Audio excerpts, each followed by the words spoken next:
A gente vai começar o Acontece de hoje falando de assuntos internacionais e alguns deles a gente está querendo falar há alguns dias e outros vão surgindo na medida em que os dias passam.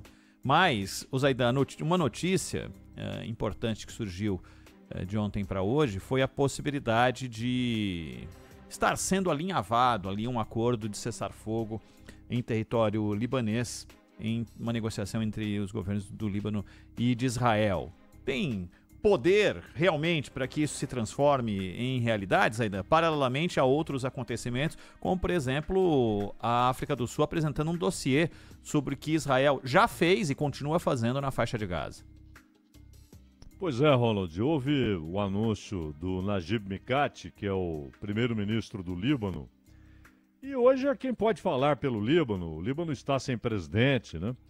Já há 2 anos, e uma dificuldade tremenda de resolver esse problema político.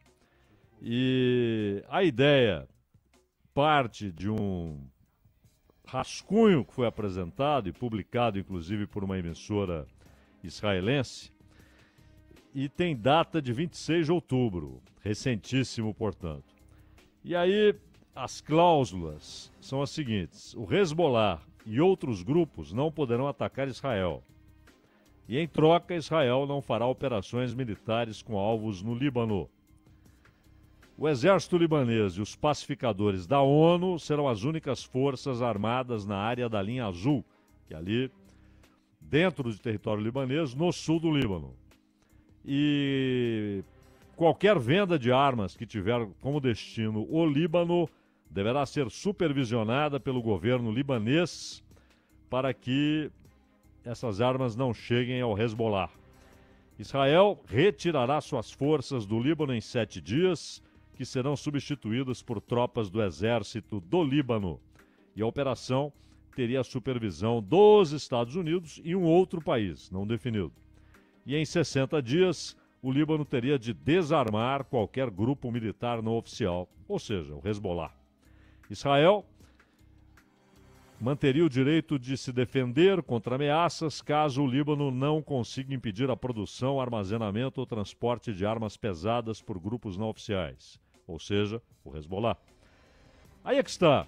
Tudo isso depende de uma capacidade militar, Ronald, que o exército do Líbano hoje não tem. Ele não pode impedir o Hezbollah de atacar, ele não pode impedir o Hezbollah de receber armas, ele não pode impedir o Hezbollah de se organizar militarmente, porque ele também é um grupo político, tem assentos no parlamento. Então o exército libanês não tem força para isso, embora agora o Hezbollah esteja num momento difícil, né?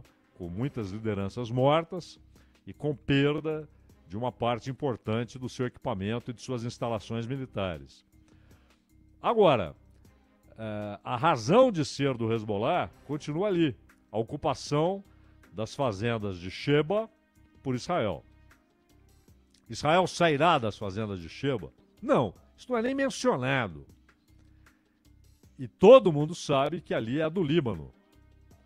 E aí eles pegaram uma reivindicação antiquíssima da Síria sobre as fazendas de Sheba para argumentar, os governantes israelenses, olha, como isso aí ainda é uma questão a ser resolvida, nós não sairemos enquanto não resolverem. Só que a Síria há muito deixou de lado essa reivindicação. É território libanês. E não há nenhuma menção a isso nesse acordo. Então a causa permaneceria. Mas não é só essa causa. O que está acontecendo em Gaza também será motivo para o Hezbollah agir. E o exército do Líbano vai impedir como? Ele será treinado e armado por Israel? Os libaneses aceitarão isso? Será treinado e armado pelos Estados Unidos? Os Estados Unidos controlam as armas que chegam para o exército oficial do Líbano. E essas armas são armas de defesa pessoal. Então o exército libanês não tem nem sombra do armamento que o Hezbollah possui. São armas de defesa pessoal. Veja que Israel matou soldados libaneses que atiraram contra os soldados israelenses ali num ato de defesa e de repúdio ao ataque contra soldados libaneses. Agora, esse acordo aqui, ele é inviável. Porque o Líbano pode até concordar, mas não vai conseguir realizar a sua parte. Israel se sentirá à vontade dizendo, está vendo, não cumpriram o acordo. Nós temos a razão. Nós temos a razão, o acordo não foi cumprido. Então, e a ONU, que Israel queria fora do sul do Líbano, as forças da ONU, agora Israel quer que elas fiquem ali, junto com o exército libanês, na linha azul, que é exatamente onde atua o Hezbollah. Então isso é inviável. E mais do que isso, a relação de Israel com a ONU, qual é hoje? O parlamento aprovou em Israel simplesmente a ilegalidade em território israelense de qualquer ação da Liga para Refugiados, né? Da ONU para refugiados palestinos. Então, não há a menor maneira de você garantir remédios e alimentos em Gaza sem contato com o governo de Israel, porque essas mercadorias chegam por Israel. Então, elas teriam de ser buscadas pelo pessoal da ONU em negociações com as autoridades israelenses. E agora, essa lei aprovada diz que essa representação da ONU, essa agência para refugiados palestinos, é uma agência terrorista. E há, inclusive, aqui no Brasil, porta-vozes do Netanyahu que reproduzem isso, dizendo, não, porque desvendaram lá as ligações de gente que participou de ações terroristas do Hamas, ligações com essa agência da ONU. São 6 mil pessoas e 22 foram encontradas nessa situação e foram demitidas, foram afastadas, são terceirizados. A ONU não tem um exército de funcionários que vai se deslocando pelo mundo. Ela contrata gente do lugar e terceiriza muitos serviços.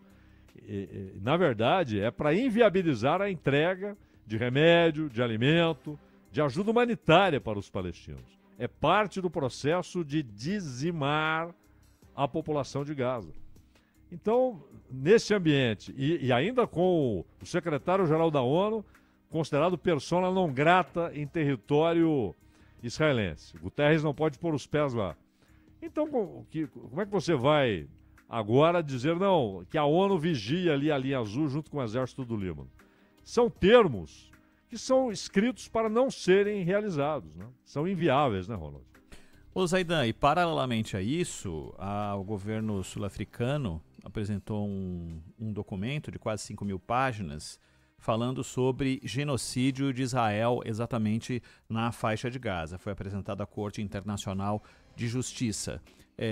A África do Sul já tinha se posicionado muito claramente na ONU sobre a situação na faixa de Gaza. Havia, entre as inúmeras propostas para um acordo de paz ali, o de cessar-fogo, teve um desses, foi do governo sul-africano, e agora esse documento, e com que relevância para aquilo que está acontecendo, todo mundo sabe, mas alguns interlocutores insistem em ver com outros olhos, Zaidan. Olha, não só é uma documentação, né, Ronald, muito farta, como, na verdade, o que a África do Sul está relatando, o mundo inteiro já viu. Não é uma revelação, né?